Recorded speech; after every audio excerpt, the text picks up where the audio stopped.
In the 1680s, Scottish dissenters who made their own covenant with the Lord and defied an earthly king, Charles II, were fiercely persecuted. Remembered as the killing times, many were slain in bloody battles with the king's armies. Many others were martyred for their faith, and some fled to Ulster. These hills and lowlands remember one such refugee, the fiery preacher, Alexander Peden. Alexander Peden had been the minister of New Luce, and who was himself dismissed, forced out in 1663. Now, New Luce is near Stranraer, Cairnryan. It's right down the southwestern tip, Yes, it is. It's in it? Galloway, yes. So if you were going to flee from there, where would you go? Well, Ireland is certainly an option. We know that many Covenanters did come across to Ireland. And we know that Alexander Peden found refuge here in Glenwerry in the early part of the 1680s. What do we know about Peden's early life? Well, he was born in the parish of Sorn in Ayrshire about 1626. His family were not poor, they were not especially rich, they were sort of a middling order. And he was educated at Glasgow University. He went into the church and he became minister of New Luce in 1659. So he wasn't minister of New Luce for very long before he was forced from the pulpit? No, and similar to many of the Presbyterian ministers here, they'd maybe only been taken up their positions in the late 1650s before they were forced out in the early 1660s. Now, although they were, you might say, forced out of the Church of Ireland, the established church, they didn't abandon their flocks. They remained, for the most part, as ministers of those Presbyterian congregations. So they did remain faithful to their people. State persecution meant many Covenanter meetings were held out in the open, often in remote locations. I imagine that somebody who became known as a field preacher must have had a commanding presence and a great way of projecting his voice and his message. Yeah. You can imagine standing, in a remote place and having to speak, not shout and roar at people, but speak with clarity and force.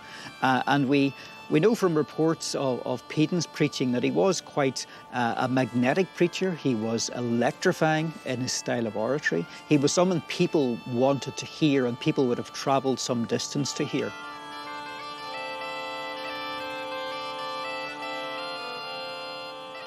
Well, this place being called Misty Burn is appropriate because isn't there a story of Peden in Scotland that he was at an outdoor church service and the army came to arrest everybody, but a mist descended and they were all able to get away?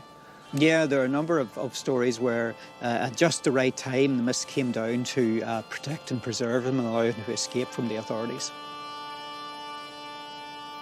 It wasn't just mists that cloaked Peden. No, like a lot of the Covenanter field preachers of the day, he had a disguise which would allow him to get about without being recognised by the authorities. And on display in the National Museum of Scotland in Edinburgh is Peden's mask and false beard. And it is actually quite a gruesome thing to look at.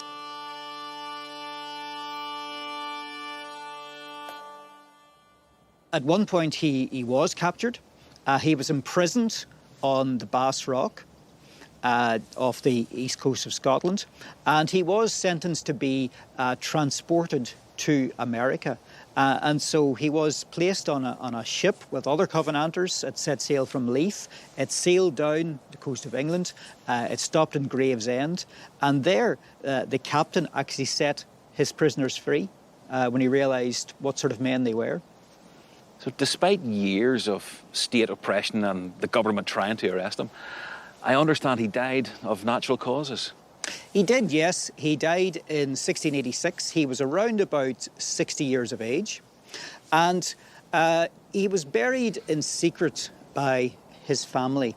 But some weeks later, the authorities had heard that he was dead, and troops went along and exhumed his body. It wasn't hung, but it was buried at the foot of the gallows tree. And although that in itself was intended to be something of a disgrace towards him, the local people had such respect for Peden that they actually made that spot their own graveyard. Peden is still regarded as, you might say, keeping the Covenanter flame alive.